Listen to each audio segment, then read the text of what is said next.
Shalom. First and foremost, all praise, glory, and honor be to Yahweh, Bahasham, Yahweh Shai, Bahasham, Rakaha Kodash. A double honors to the apostles and elders of Great Millstone, better known as GMS, who rule well. Peace and salutations unto the hopeful elect, the tabernacle of David, beginning with the 144,000 and the rest of the men, women, and children out of the 12 tribes, whom Yahweh Bashem Yahweh Shai will have mercy upon. I'm your brother Matazabath, residing from the branch of the Great Millstone here in Melbourne, Australia. And this is going to be a take 2 on doing this lesson. I first already uploaded this lesson, and not even 20 minutes after the fact, YouTube sent me a community strike regarding of deeming me as misinformation for whatever reason, pertaining to something to do with their MEDICAL field. But what I'm going to do is I'm going to try to keep in mind of the words that I use in this lesson, and I pray that it's just edifying at the end of the day. So I'm not going to read the title, for you can see for yourself that the title is pretty self-explanatory.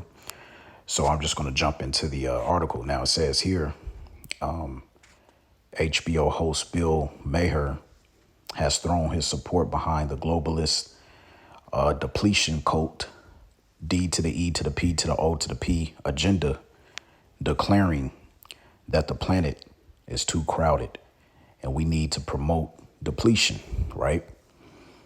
Now, Mr. Maher quoted by saying that he is pro-choice and he is for the assisted, and you see the word there, for he is also for regular, and you see the word there, and he is also for whatever gets the freeway moving. That's what he is there for, right? And then he also states that it's too crowded. The planet is too crowded and we need to promote depletion. So he goes on to say, in another quote, Maher showed his support for, you see the A word there, saying, quote, I don't think there's anything wrong with that. It's not that hard to create life. It's teeming everywhere. It's something a dog can do, right? Unquote. It says a chilling consensus has emerged among the global elite. Humanity is the problem and the solution is fewer people. To them, overpopulation isn't just an issue. It's the root cause of the world's greatest cries.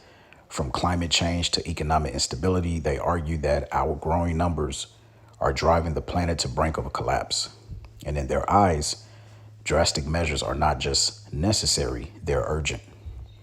The elite view humanity as a plague upon the earth, a threat that must be curtailed to avoid a future of poverty, war, and environmental ruin. They openly complain about the cost of keeping the elderly and terminally ill alive, pushing assistance, the S-word laws as a compassionate solution.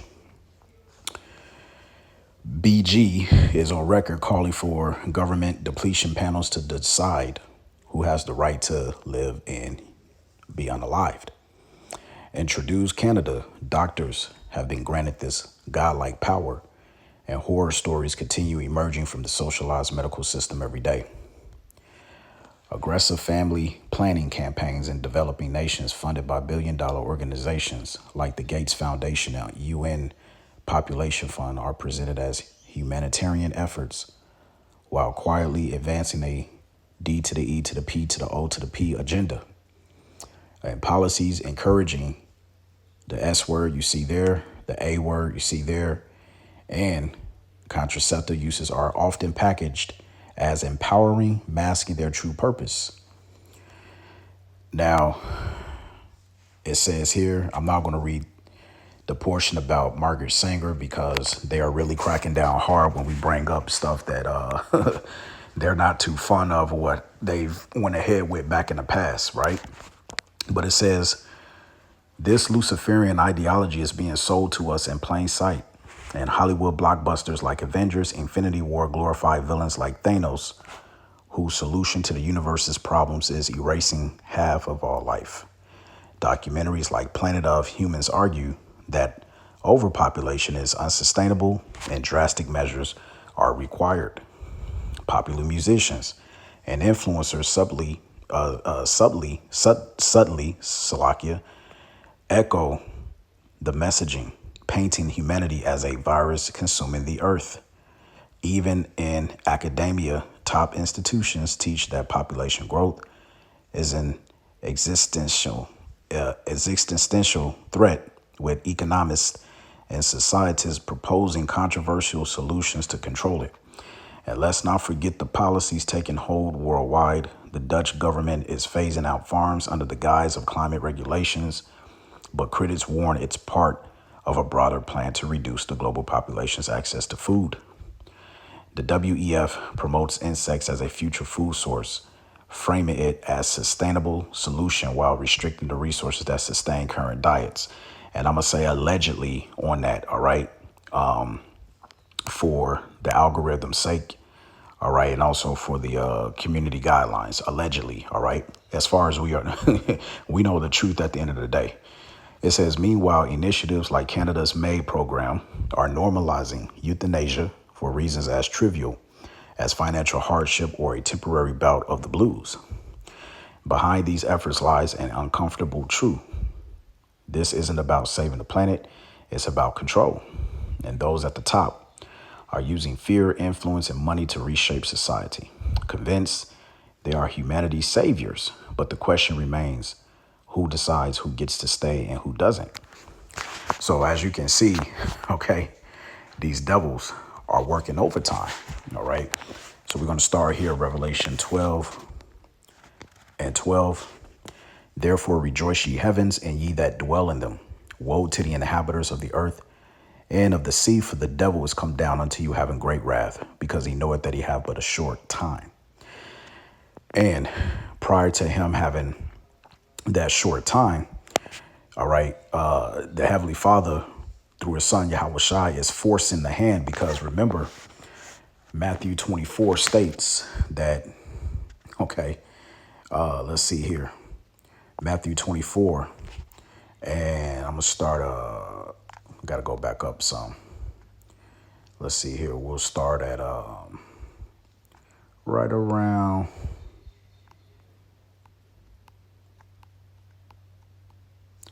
verse 22.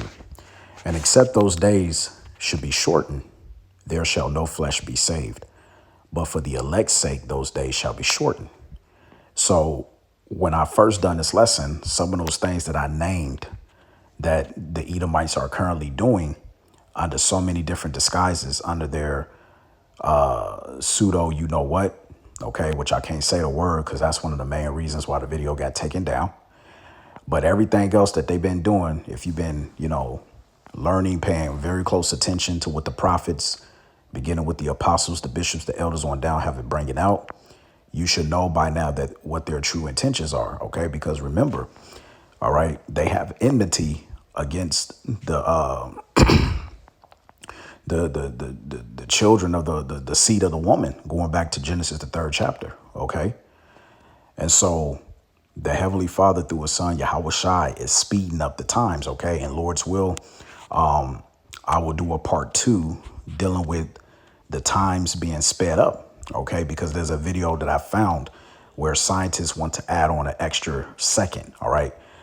But that's a different topic for a different time. So now I want to go to the book of Psalms, chapter 10, okay? Because, see, a lot of people think that this man can truly be saved, that salvation can come to Esau, Edom, but they don't want to address things like what we're seeing here being showcased within this article, man. Okay.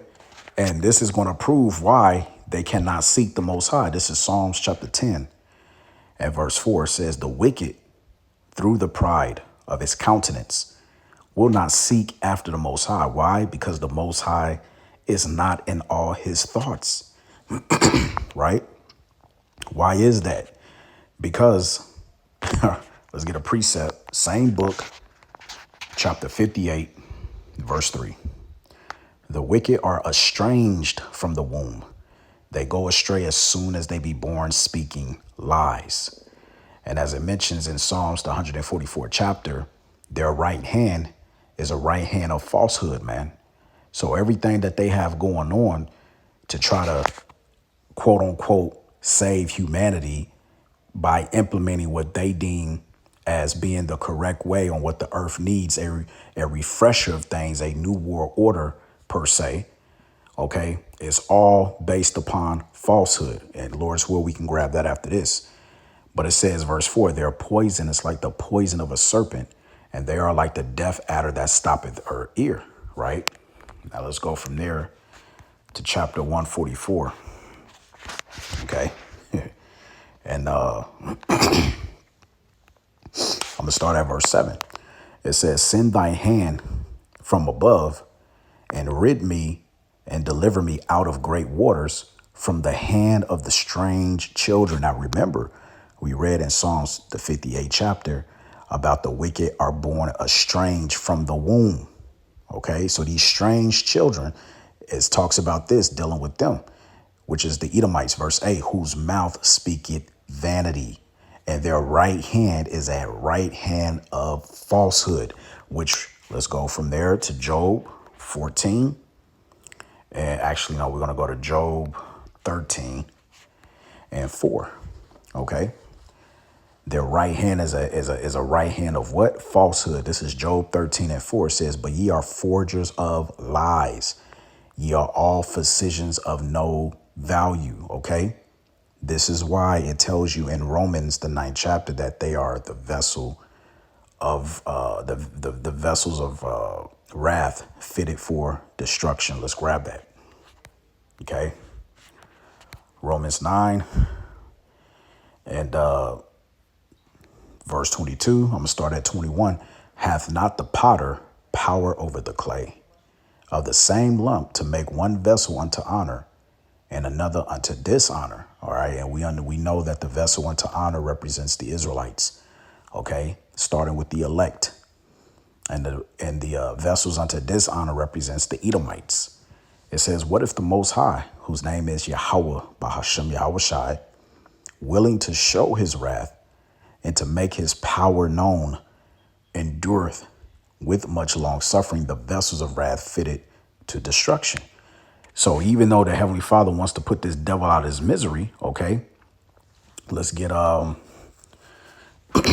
let's go to the Apocrypha, and this is what the Lord said. Let's get 2 Esdras 4, and this is the beloved brother Yashar's favorite precept that he brings out all the time. This is 2 Esdras 4 and 37. It says, by measure hath he measured the times, and by number hath he numbered the times, and he doth not move nor stir them until the said measure be fulfilled. So this is one of the main reasons why we have to also be long suffering, as our power is long suffering. We have to wait.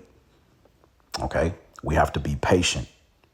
All right. We have to endure until the end. Let's go from there. And I just had it. Salakia. Let's go to Psalms 37 and we'll wrap this up because I didn't want this to be too long. All right. But this is Psalms 37. And we'll start at verse 7. It says, rest in Yahweh and wait patiently for him, and fret not thyself because of him who prospereth in his way, because of the man who bringeth wicked devices to pass. And what's the ultimate plot? What's the ultimate device that we are looking for, which is a major prophecy that's coming to pass? And that is none other than the mark of the beast, which is the RFID micro C hip. OK, it says, cease from anger and forsake wrath. Fret not thyself in any wise to do evil, because the scriptures also talk about don't envy the wicked. OK, just because they're getting away with all the crap that they're doing, guess what? There's an ultimate judgment waiting for them. They're not going to get away from judgment, although Esau is a fugitive and a vagabond on the planet Earth as we speak. Verse 9, for evildoers shall be cut off, but those that wait upon Yahweh, Bahashem Yahweh Shai, they shall inherit the earth. And make no mistake about it, this ain't talking about anybody who believes on the blood, right? As they say in Christianity, but really this is talking to the Israelites. OK, for salvation shall come forth out of what? Mount Zion. Okay. Verse 10, for yet a little while, and the wicked shall not be. And yea, thou shalt diligently consider his place, and it shall not be. And what a feeling that's going to be, okay, when the kingdom comes, man, because it's going to be like what was one of Biggie's famous songs back in the day. It was all a dream, right? That's how it's going to feel to us, man. You see? Verse 11, but the meek shall inherit the earth and shall delight themselves in the abundance of peace. But the wicked plotteth against the just and gnasheth upon him with his teeth. And there's a precept in Proverbs 4 where it talks about, all right, except they done mischief, the wicked, they pretty much don't sleep at night. Okay, so these devils, they are always plotting and scheming. But what said the Lord, Yahweh B'Hashem Yahushai, verse 13, the Lord, Yahweh B'Hashem Yahushai, shall laugh at him, for he seeth that his day is coming. So, Akim, we got nothing to worry about, man. Okay, as the beloved apostle Paul, back during his time, said it himself, for I reckon that the sufferings that we go through on this side is not to compare to the glory that's going to be revealed in us. Okay, remember, 1 Peter the 4th chapter talks about if the righteous scarcely be saved. Okay, so it says, verse 14, it says, the wicked have drawn out the sword and have bent their bow to cast down the poor and needy and to slay such as be of an upright conversation. Because we understand at the end of the day, persecution is also coming. Okay. And that's why the best thing to do right now, with the spirit being heavily on the apostles, the bishops and the elders on down, is for brothers to, really step up and, really be in tune to not only what's going on, but should be pushing out more videos, man. All right. And that's first and foremost starting with myself. All right. Because remember, wisdom and knowledge should be the stability of thy times, the strength of salvation. But see, a lot of, brothers who are claiming to be in truth in the day of your visitation. OK, in a day where you're tested, you don't want to be faint hearted, man. OK, you don't want to be faint hearted when all hell breaks loose. And let's get that. Ecclesiasticus, the first chapter. OK, no, actually, the second chapter. OK, it says on verse 12, woe be to the fearful hearts and faint hands and the sinner that goeth two ways. And woe unto him that is faint hearted, for he believeth not. Therefore shall he not be defended. OK, so verse 14 goes on to say, woe unto you that have lost patience. And what will ye do when the Lord shall visit you, man? You don't want to lose patience in this thing, man. OK, we're supposed to run the race, you see. And, also when you get Luke, what's that? Luke 21:19, which says, in your patience, possess ye your souls, man. So we're supposed to patiently wait. OK, that's what Yahweh B'Hashem Yahushai wants us to do. So I'm going to end it off there. I pray that this lesson was edifying. All right. And Abaratazah, Lord willing, this video actually gets posted compared to the last video that I tried to put up but got taken down. So the Wada Akim, all right, for tuning in. All praise to Yahweh B'Hashem Yahushai for giving me the inspiration to be able to do this lesson. Once again, double honors to the beloved apostles and elders of Great Millstone, better known as GMS, who rule well. Peace and salutations unto the hopeful elect. And it's on to the next Lord's will. Shalom.